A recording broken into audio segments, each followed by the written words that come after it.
여러분 안녕하십니까? 우리 누가복음 두 번째 시간을 좀 살펴보도록 하겠습니다.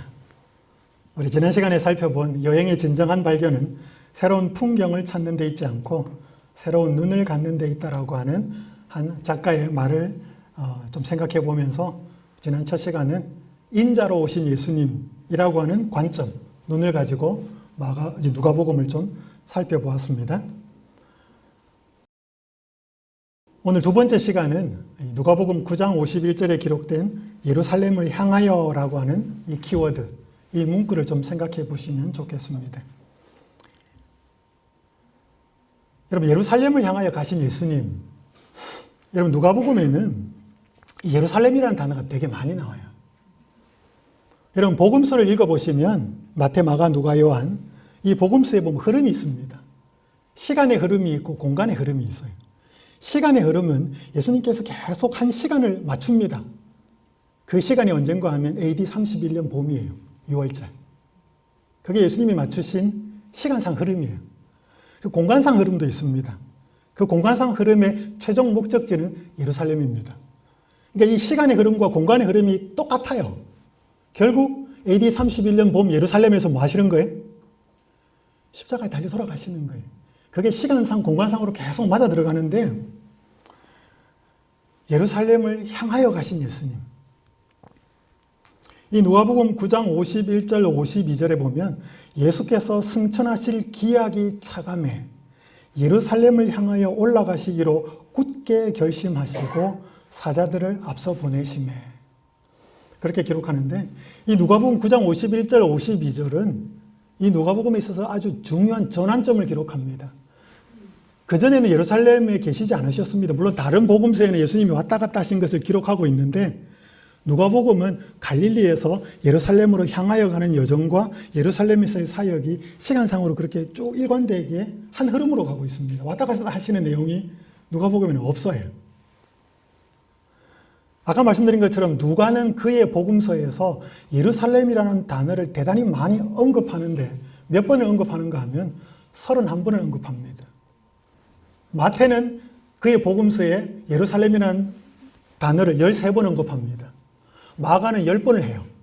요한은 12번을 합니다. 그러니까 마태, 마가, 누가가 예루살렘을 언급한 총 횟수가 35번이에요. 근데 누가가 언급한 횟수가 몇 번이냐면 31번이에요. 그러니까 세 복음서의 기자가 다 한 것만큼의 언급이 누가복음에 나오고요. 사도행전에는 훨씬 더 많이 나옵니다. 사도행전은 거의 60번 가까이 나와요. 예루살렘이라는 단어가. 여기 보면 예루살렘으로 여행하시더니 예루살렘으로 가실 때에 예루살렘으로 올라가노니 예루살렘에 가까이 오셨고 예루살렘을 향하여 앞서서 가시더라. 여러분 마태, 마가, 요한은 유대인이에요. 유대인이 예루살렘에 관심을 갖는 건 당연한 거예요. 근데 아까 말씀드렸잖아요. 누가는 누구였다고요? 누가는 헬라인이었습니다. 이방인이었어요. 이방인이었던 누가가 왜 그렇게 예루살렘에 대해서 관심을 가졌을까? 도대체 그곳이 무엇이었을까? 한번 생각해 볼 필요가 있습니다. 저는 대학원에서 신학 공부를 할 때 1996년이었습니다. 향학하러 오신 우리 선배 목사님들과 우리 후배 목사님들 또 동기 대학원생들과 함께 이 성경의 땅 이스라엘을 한번 여행할 기회가 있었습니다. 여기 사진에서 보는 이곳은 웨스턴 월, 우리가 흔히 WW라고 하는 예루살렘 성의 서쪽 벽입니다. 흔히 우리로 알고 있는 사람들이 알고 있는 이름은 통곡의 벽입니다. 여기 가서 막 애통해하면서 거기 구멍구멍에다가 쪽지 같은 거 써서 막 넣으면서 어느 누군가가 한번 그 쪽지를 다 쓰고 와서 분석을 해봐야 돼. 도대체 이 사람들이 지금 무슨 기도를 드리나? 우리가 같으면 뭐예요? 자식 잘 되게 해달라, 뭐 남편 사업 잘 되게 해달라, 건강하게 해달라. 그런 내용 하나도 없었습니다. 왜 아직 메시아가 안 옵니까? 그런 내용이에요. 거기서 통곡하면서 기도하는, 그래서 통곡의 벽이라고 붙어있는. 여기는 유대인 외에도 이방인들도 들어갈 수 있지만 조건이 있습니다. 이방인이 들어가려면 반드시 키파라고 여기 조그만 모자를 쓰고 가야 돼요. 저희들도 이렇게 아까 가지고 나눠주는 거 하나씩 다 받아가지고 이렇게 붙여가지고 고무줄 튕기고 그렇게 들어갔어요. 그 사람들이 뭐 기도하나, 뭐 히브리 말은 못 알아들으니까. 하지만 되게 흥미있는 경험이었습니다. 그리고 예루살렘의 이곳저곳을 다니면서 성경적인 어떤 내용들을 떠올리면서 많은 감동을 받았습니다. 이 예루살렘, 이방인인 저에게는 대단히 감동적인 곳이었는데 도대체 이 누가에게 예루살렘, 여러분 예루살렘이라면 가장 중요한 곳이 어디였을까요? 보통 성전이라고 생각하잖아요. 그죠? 물론 성전도 있지만 누가의 관심은 갈보리였습니다. 이 예루살렘이 갖는 이중적인 면이 있습니다. 긍정적인 면이 있어요. 성경에 보면 이사야서 같은 데 보면은 여호와의 말씀이 예루살렘에서부터 나올 것이다. 이사야 9장 6절에 보면 내가 또 너를 이방의 빛으로 삼아서 구원을 땅끝까지 베풀겠다. 그러니까 이 예루살렘이 뭐예요? 하나님께서 계획하시는 출발점, 뭔가 이방의 빛이 되고 하나님의 말씀이 퍼져나가는 그런 긍정적인 면으로서의 면이 있어요. 그러니까 이 유대인들은 자부심이 대단하죠. 근데 이 예루살렘에 부정적인 면이 있습니다. 성경에 보면. 누가복음 13장 34절에 보면 누가가 직접 표현해놨습니다. 예루살렘아 예루살렘아 선지자들을 죽이고 내게 파송된 자들을 돌로 치는 자여. 암탉이 그 새끼를 모음과 같이 그렇게 했는데 내가 너희를 모으려고 했는데 너희가 원하지 않았다. 그러면서 마침내 뭐예요? 누가복음 21장 24절에 보면 예루살렘은 이방인의 때가 차기까지 이방인들에게 밟히리라. 결국 여호와의 율법이 나가서 이방에 뭐예요? 찬란한 빛으로 비춰져야 할 이 예루살렘이 비참하게 로마 군대에 의해서 멸망하겠다는 것입니다. 그런 긍정적인 면과 부정적인 면이 다 같이 연이되어 있습니다. 누가는 어디에 초점을 맞추었을까? 여러분 제가 이번 이 성경 여행을 준비하면서 누가복음과 사도행전을 처음으로 준비를 했는데 저는 이전에는 이 누가복음과 사도행전을 되게 따로 봤어요. 근데 이 두 개를 같이 준비하면서 같이 읽으니까 이거는 따로 된 책이라기보다는 한 책이에요. 한 책의 전편이고 후편이에요. 그리고 예루살렘은 누가복음에서 이야기가 끝나지 않고 예루살렘이라는 아주 중요한 곳이 사도행전에서 엄청나게 중요한 역할을 합니다. 그래서 이 누가복음이 예루살렘으로 향하신 예수님의 이야기라면 사도행전은 성령에 의해서 거듭난 제자들이 복음을 땅끝까지 전하는 데 있어서 그 출발점이 예루살렘이라는 것입니다. 예루살렘을 향하여 가신 예수님, 예루살렘에서부터 출발한 성령의 능력을 가진 제자들의 땅끝까지 복음 전하는 이야기. 그러니까 이 누가복음과 사도행전이 한 패키지라는 것입니다. 거기에서 거기에서 예루살렘을 이해하면 예루살렘이 훨씬 더 이해가 쉽게 돼요. 그래서 누가는 복음서뿐 아니라 처음부터 성령의 능력으로 복음이 땅끝까지 전해지는 과정까지를 기록하려고 했던 것 같습니다. 그의 기록의 중심에는 예루살렘에서 희생당하신 예수님과 또 그곳에 충만히 임한 성령께서 계시는 이야기가 기록이 되어 있습니다. 그래서 예루살렘을 향하여라고 하는 이 문구를 보시면서 여러분이 첫 번째 좀 기억하실 것은 예수님의 삶의 목적성과 방향성을 기억하시면 좋겠습니다. 여러분 나침판이잖아요. 여러분 이런 말 한번 들어보셨죠?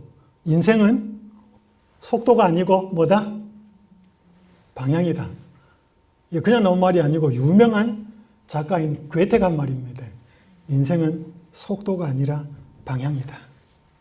여러분 예수님의 삶의 모습을 보고 예수님의 사역의 목적을 이 글을 보면 방향성이 있고 목적이 있었는데 그걸 잘 표현해 주는 말이 뭐냐면 문구가 예루살렘을 향하여. 여러분 예루살렘을 향하여니까 그 뒤에 뭐겠습니까? 그 다음에 상상이 되시죠? 예루살렘을 향하여 가가지고 어떻게 돼요? 돌아가셔요. 그것이 계속 그분의 삶과 사역의 바탕에 깔려 있었다는 것입니다. 누가복음에 이것이 계속 점진적으로 나타납니다. 오늘 우리에게 삶의 목적과 방향이 있는가? 우리는 때때로 그걸 잘 잃어버리는데요. 이 독일의 막스 플랑크 연구소에서 한 실험을 합니다. 사람들이 어느 지점을 정보를 주고 찾아오게 만드는데 몸에다가 GPS를 다 붙입니다. 6명씩을 실험을 하는데 두 군데에서 실험을 해요. 첫 번째는 숲속에서 하고 두 번째는 사하라 사막에서 합니다. 그러면서 어떤 정보를 주고 지점을 찾아오게 하는데 이 사람이 해가 떠 있을 때는 잘해요. 근데 이게 어둑어둑해지고 구름에 의해서 해가 가려지고 이렇게 하니까 못 찾아오는 것입니다. 근데 이 GPS를 붙여놨으니까 이게 모니터링이 되는 거죠. 그들이 어떻게 돌아다니는지가 다 이게 나타나는 거죠. 근데 이게 숲속에서도 그렇고 사막에서도 그렇고 일정한 패턴이 있다는 것입니다. 그게 뭐냐면 빙빙빙빙 돈다는 것입니다. 제자리에서. 이게 조그맣게 도는 게 아니고 뭐예요? 크게 자기는 앞으로 간다고 생각하고 뭐 간다고 생각했는데 크게 보면 뭐예요? 계속 원을 그린다는 것입니다. 이게 길 잃어버린 사람의 대표적인 이 특징이에요. 그래서 이걸 과학자들은 뭐라고 표현했는가 하면 환상방황이라고 표현합니다. 이 환상은 뭐 판타스틱하다 이런 말이 아니고 환상 동그랗다는 말이에요. 그래서 ring, wondering이라는 말을 쓰는데 원더는 방황하다 돌아다니다 말이잖아요. 그러니까 빛이 없으니까 뭐예요? 길을 못 찾더라 이 말입니다. 그리고 계속 돈다는 것이죠. 이 재미있는 기사를 보면서 오늘 성경에 예수님은 생명의 빛이잖아요. 예수님을 놓쳐버리면 뭐예요? 사람들이 똑바로 가고 방향성과 목적성을 갖고 있다고 하지만 그걸 잃어버립니다. 오늘 우리에게 예수님이 없으면 이 예루살렘을 향하여라고 하는 삶과 사역에 분명한 목적이 있으셨던 예수님을 놓쳐버리면 우리에게는 목적성과 방향성을 잃어버립니다. 그래서 성경 이사야 53장 6절에 보면 우리는 다 양 같아서 그릇 행하여 그 다음 뭐 말이에요? 각기 제 길로 갔다 그래서 지가 원하는 방향으로 가는 거예요. 내가 생각한다는 목적대로 다 가버리는 거죠. 예수님이 없으니까 이 목자의 인도를 못 받는 양이 돼버리니까 뭐예요? 방향성도 목적도 다 잃어버린다는 거죠. 그래서 오늘 이 예루살렘을 향하여라고 하는 이 문구 속에서 예수님은 무엇을 하든지 어떤 상황이든지 예루살렘에서 그분이 하셔야 될 목적과 방향성을 잃어버리지 않았다는 것을 기억하고 그 예수님이 우리 속에 계실 때 우리도 목적과 방향을 잃어버리지 않게 된다는 것입니다. 예수님이 예루살렘으로 올라갈 때 여러 번 말씀하십니다. 자기가 고난을 당하고 죽어야 될 거다. 근데 예수님의 생각과 제자들의 생각이 달라요. 예수님이 적어도 자기가 예루살렘에 올라가서 고난과 어려움을 당하고 죽을 거라는 이야기 3번을 합니다. 첫 번째 순환의 예고가 뭐예요? 이거 어디서 하냐면 가이사랴 빌립보에서 해요. 두 번째는 어디서 하는가 하면 인자가 사람들의 손에 넘겨지리라. 그들이 말씀을 알지 못하니 제자 중에 누가 크냐. 예수님은 자꾸 자기가 가서 죽을 거라 그러는데 뭐예요? 제자들 사이의 이슈는 뭐예요? 누가 가장 크냐. 예수님 참 복장 터지죠. 이걸 언제 이야기하셨는가 하면 변화산 경험 이후에 하셨습니다. 세 번째로 순환을 또 해요. 이건 여리고성에 거의 가까워 왔을 때 누가복음 18장에서 그렇게 이야기해요. 적어도 예수님이 올라간다. 예루살렘으로 향하여 간다. 거기 가서 무슨 일이 있을 거다고 말을 해도 제자들은 들으면서 뭐예요? 도대체 이게 뭔 말이지? 제자들이 이것을 하나도 깨닫지 못하더라. 그렇게 못 깨달으니까 뭐예요? 이제 새 나라가 이루어질 건데 누가 제일 크냐? 그러니까 완전히 예수님의 생각과 제자들의 생각이 따로 노는 거죠. 그래서 예수님이 처음으로 예루살렘을 올라간다 그러고 사자들을 앞서 보냅니다. 그래서 이제 그때 사역을 어디에서 하셨는가 하면 갈릴리에서 하셨거든요. 갈릴리에서 예루살렘을 내려와야 되니까 이게 사마리아도 지나고 내려와야 되거든요. 사마리아 사람들이 예수님이 유대로 간다는 걸 알고 나서 뭐예요? 우리 사마리아 땅에 못 옵니다 이렇게 했습니다. 왜냐하면 그들이 사이가 안 좋았으니까. 그때 이 야고보와 요한이 듣고 있다가 뭐라 그래? 주여 우리가 불을 명하여 하늘로부터 내려 저들을 멸하라 하기를 원하시나이까. 지금 예수님은 뭐하러 가시는데? 인간의 구원을 위해서 죽으러 가시는데 이 제자들은 자기하고 안 맞는 사람들 뭐예요? 죽이려고 합니다. 이렇게 달랐어요. 동상이몽. 여러분 이 고양이하고 이 어린 아이가 이 물고기를 보면서 무슨 생각을 하고 있을까요? 이 아이는 참 예쁘다, 귀엽다. 고양이는요? 맛있겠다. 똑같은 대상을 보고 똑같은 상황을 보고 전혀 딴 생각하는 거죠. 예수님은 계속 예루살렘으로 가면서 죽어야 될 것을 말씀하시는데 제자들은 뭐예요? 누가 크냐 이게 누가복음에 혹은 사복음서에 계속 흐르고 있습니다. 여러분 이렇게 가시면서 예수님이 아까 첫 시간에 인자로 오신 예수님은 소외된 사람들, 가난한 사람들, 여자 아이들 어떤 아웃사이더들을 돌보신 것을 말씀을 드렸지만 예수님은 결코 기득권층, 부자들을 무시하지 않습니다. 이 예루살렘을 향하여 가시는 그 여정, 예루살렘에 도착하기까지의 여정이 여러분 거의 한 성경 10장에 기록되어 있습니다. 누가복음 9장부터 약 10장부터 19장까지 예루살렘 입성할 때까지 거기에 많은 비유들과 이야기들이 나누는데 거기에 뭐 아까 살펴본 기도에 관한 비유, 부자에 관한 비유, 이런 양에 대한 비유 많잖아요. 그 중에서 부자들에 대한 비유가 공통적으로 3가지가 나옵니다. 어리석은 부자의 비유 아시죠? 재물 막 지어놓고 참고 또 떨어지고 이 비유를 통해서 하나님께 혹은 하나님과 관련하여 부여해야 할 것을 이 비유로 말씀하시죠. 여러분 불의한 청지기 비유 아시죠? 그죠? 누가복음 16장에 불의한 재물로 친구를 사귀라. 이게 되게 헷갈리잖아요. 그죠? 여러분 성경적인 관점에서 보면 하늘에 비해서 이 세상은 불의한 세상이에요. 그래서 불의한 재물은 훔친 재물이 아니고 이 세상 재물이 불의한 재물이에요. 이 세상 재물을 가지고 뭐해? 친구를 사귀라. 친구를 사귀라는 말은 뭐 이렇게 잘 지내라는 말보다는 미래를 준비하라는 뜻이거든요. 이 세상에서 하나님이 주신 재물을 가지고 영원한 미래를 준비하는 데 써라. 그게 너희가 가진 재물의 이유다. 뭐 그렇게 설명하는 내용이 불의한 청지기 비유고, 그 다음에 부자와 거지 나사로 비유. 많은 장감리 교인들이 이걸 천국과 지옥으로 설명하지만 이게 아니고, 그죠? 아시죠? 영원한 운명은 이 현세에 달렸다. 그리고 모세와 율법과 선지자, 성경을 어떻게 대하는 데 달렸다. 그렇게 하면서 이 예수님이 부자들에 대해서도 이 페레아 지방 쪽에서 요단강 오른편, 이 갈릴리와 사이사이에 있는 그 지역을 페레아 지역이라 그러는데, 그 지역과 사마리아에서, 왜냐면 갈릴리에서 예루살렘으로 내려와야 되니까 사마리아와 요단강을 건넌 이 페레아 지역에서 계속적으로 말씀하신 내용이 누가복음 거의 10장부터 한 8장까지 9장까지 9장에 걸쳐서 계속 나와 있는, 그게 예루살렘을 향하여 가시는 여정 동안의 사역이 그렇게 기록됐고, 이 내용들은 다른 복음서에 많지 않습니다. 여러분 부자가 하늘에 갈 수 있다는 것을 예수님이 신뢰로 보여준 사람이 누구예요? 나사로예요. 죄송합니다. 나사로가 아니고 사케오. 여러분 사케오라는 이름의 뜻은 자케이오스, 자카이라고 하는 단어가 이 히브리어가 뭐냐면 순결하다는 뜻이에요. 사케오가 그렇게 순결하게 살지 못했습니다. 하지만 예수님 만나면서 그가 그렇게 변하죠. 한번 좀 보셨을 겁니다. 여러분이 기부천사라고 하는 별명을 가진 이 션 부부, 정혜영, 노승환이 가수 한 사람은 연기하는 사람이죠. 이 두 사람이 지금까지 기부한 금액이 약 한 45억 원 정도라 그래요. 한 번 기자가 묻습니다. 그 연예계에서 신앙을 지키는 것이 어렵지 않습니까?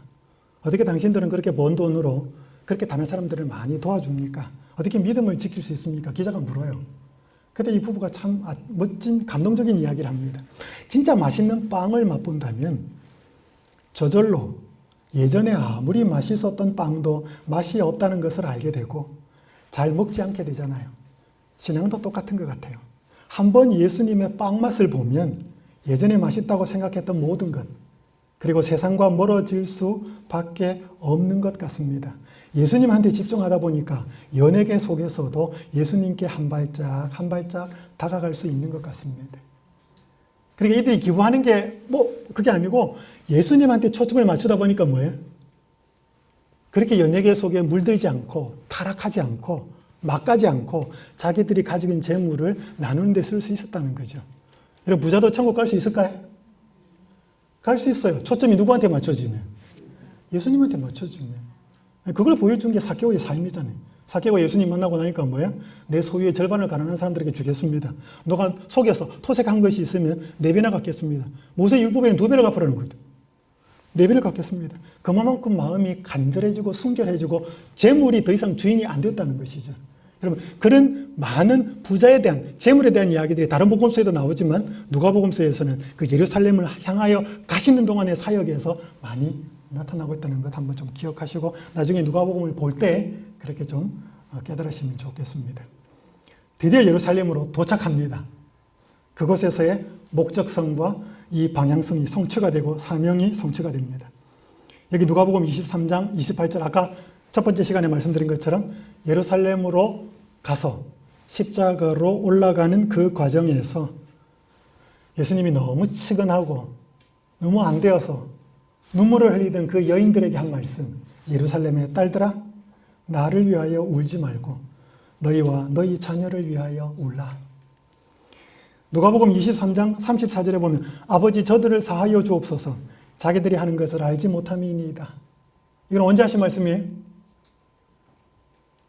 데모스로 그 십자가에다가 뭐야? 자기를 못 박는 그 군병들을 위하여 대신 용서를 구하시는 말씀이었습니다. 누가복음 23장 43절 내가 진실로 내게 이르노니 오늘 내가 나와 함께 낙원에 있으리라. 누가 하신 말씀이에요? 한평강도. 그러니까 예수님이 계속해서 뭐예요? 소외되고 제외되고 심지어 자기가 뭘 하는지도 모르는 모든 사람들의 그 구원을 위해서 계속 기도하시고 계속 권면하시고 인자로 오신 예수님이 예루살렘에까지 가서도 그걸 계속 하시는 모습입니다. 그리고 마침내 숨 거두시면서 아버지 내 영혼을 아버지 손에 부탁하나이다. 이게 마지막 말씀이에요. 여러분 예수님이 가장 마지막 하신 인간으로서 가장 마지막으로 하신 말씀 공생애에서 그 말씀은 뭐예요? 기도였습니다. 아버지 내 영혼을 아버지 손에 부탁합니다. 오늘 우리가 인생을 마감할 때 제일 마지막 하게 될 말이 누구한테 하는 말일까? 뭐 사랑하는 가족들한테도 해도 될 수 있겠지만 우리 하나님 아버지한테 드리는 기도였으면 좋겠습니다. 그리고 이제 예수님 돌아가십니다. 그리고 부활하시죠. 그러면서 누가복음 마지막 24장에서는 제자들을 향해서 부탁합니다. 너희는 이 모든 일에 뭐다? 증인이다. 그리고 아버지께서 약속하신 것을 너희에게 보낼 건데 너희는 위로부터 능력으로 입히올 때까지 이 성에 머물러라. 이 성이 어디예요? 예루살렘이에요. 그래서 여러분 이 누가복음의 끝맺음의 스토리는 누가복음으로 끝나는 게 아니고 너희가 이 모든 일의 증인이고 위로부터 아버지로부터 능력이 내려올 거고 여기 그게 예루살렘에 이르러 올 거고 거기에서부터 증인의 삶이 시작될 거라는 뒤에 뭐예요? 또 하나의 이야기와 스토리가 있다는 것을 뭐예요? 이 누가복음 24장을 지금 보여주고 있는 거예요. 이게 끝이 아니에요. 그 증인이 어떻게 되고 그 예루살렘에서 무슨 일이 어떻게 시작되었는지를 보여주는 책이 뭐예요? 그게 사도행전이에요. 그 이야기는 다음 시간에 우리가 또 제 사도행전 시간에 살펴보도록 하겠습니다.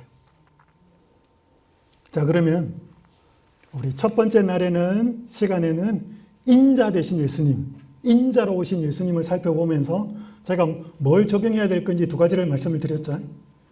그 인자 되신 예수님이 사람의 아들로 오셨으니까 사람의 형편을 다 아신다.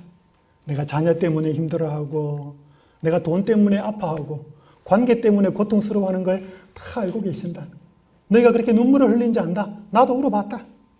그러니까 너는 다른 사람 바라보지 말고 나를 바라보고 살아라.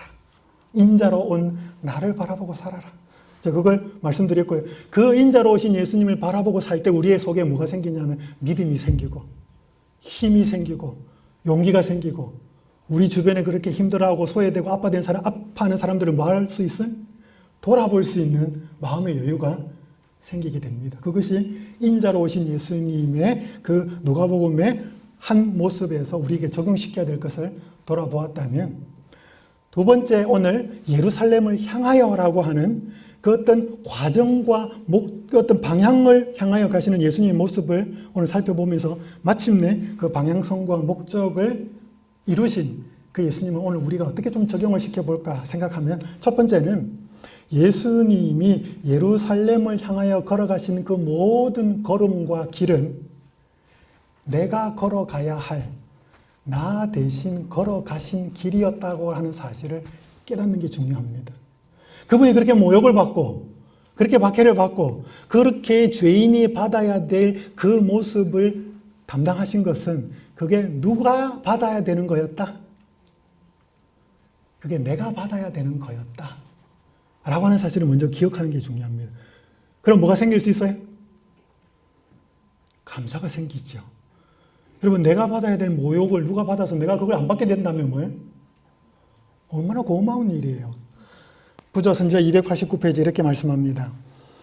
우리가 하나님의 손에서 받는 매일의 축복들과 무엇보다도 우리에게 행복과 천국을 주시기 위하여 예수께서 죽으신 사실이 끊임없이 우리의 감사의 제목이 되어야 한다. 내가 돈을 많이 벌고 자녀가 공부도 잘하고 비즈니스도 잘 되기 때문에 감사할 수도 있겠지만 나를 위하여 예수님께서 내가 받아야 될 모욕과 치욕을 그분이 다 받으시고 나를 위해 돌아가셨다는 그 사실이 우리에게 감사의 제목이 되어야 한다. 그렇게 되고 계시나요? 그렇게 될 수 있기를 간절히 바랍니다. 비슷한 이야기를 우리 두 신학자가 이렇게 표현했습니다. 우리가 그리스도의 사역을 이해하고 감사할 때 계속 성장하게 된다.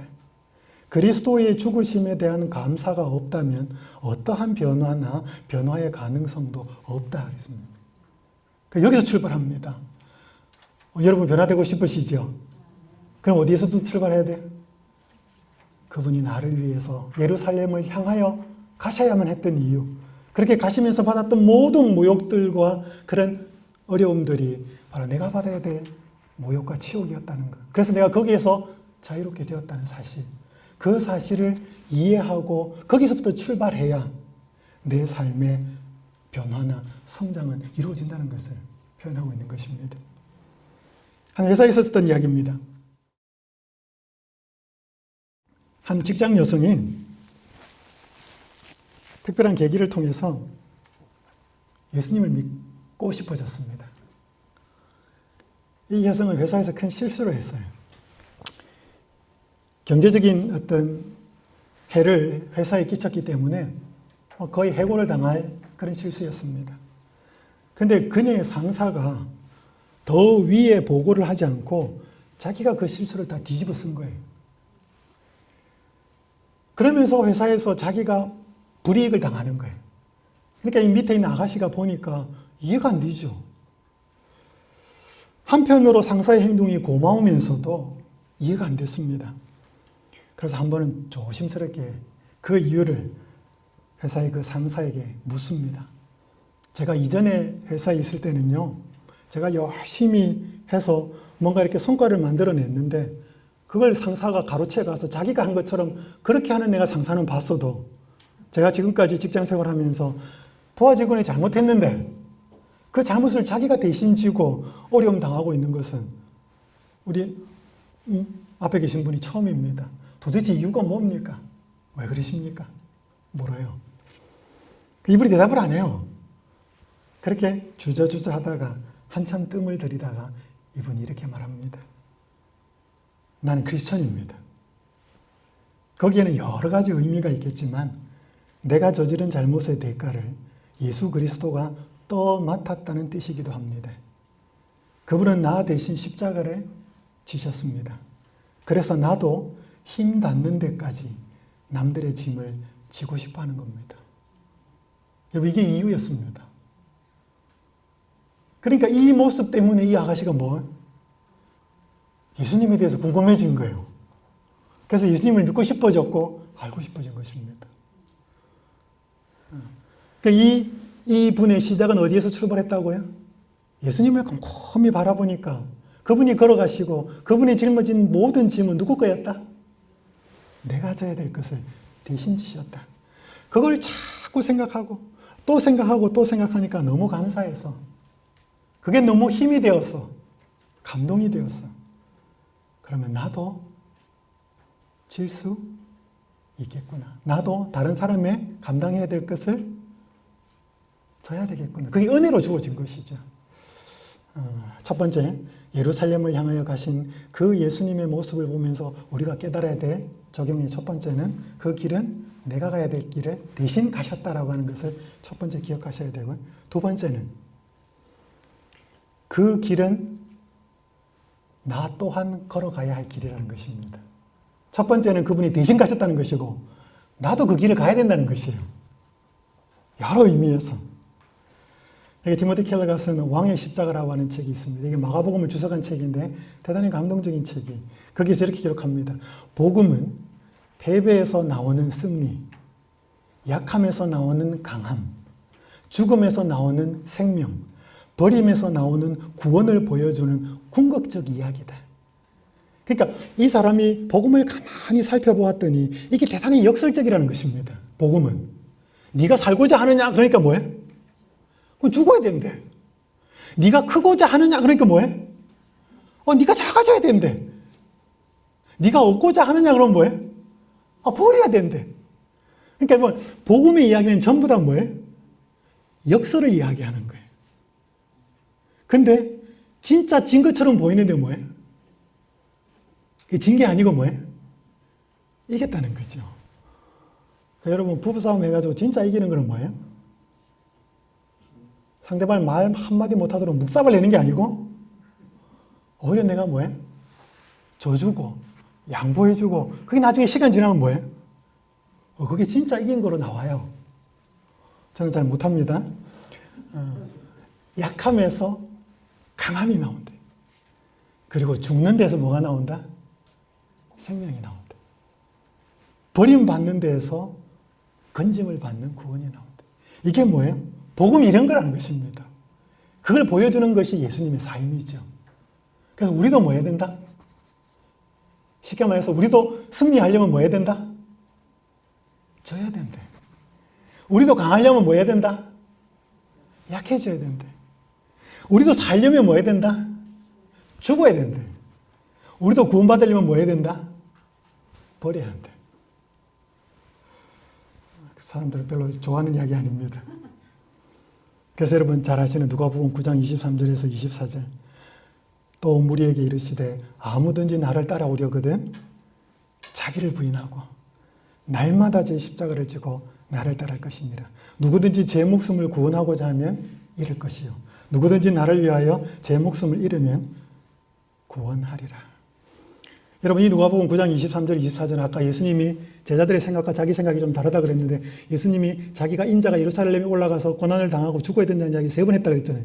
그 첫 번째 했던 이야기에 이어서 나오는 이야기. 이 가이사랴 빌립보에서 한 이야기 이후에 나오는 말씀이거든요. 그리고 이걸 마태도 기록하고 마가도 기록해요. 근데 누가는 기록할 때 이게 무슨 단어를 넣냐 하면 날마다라고는 단어는 누가복음에만 나와요.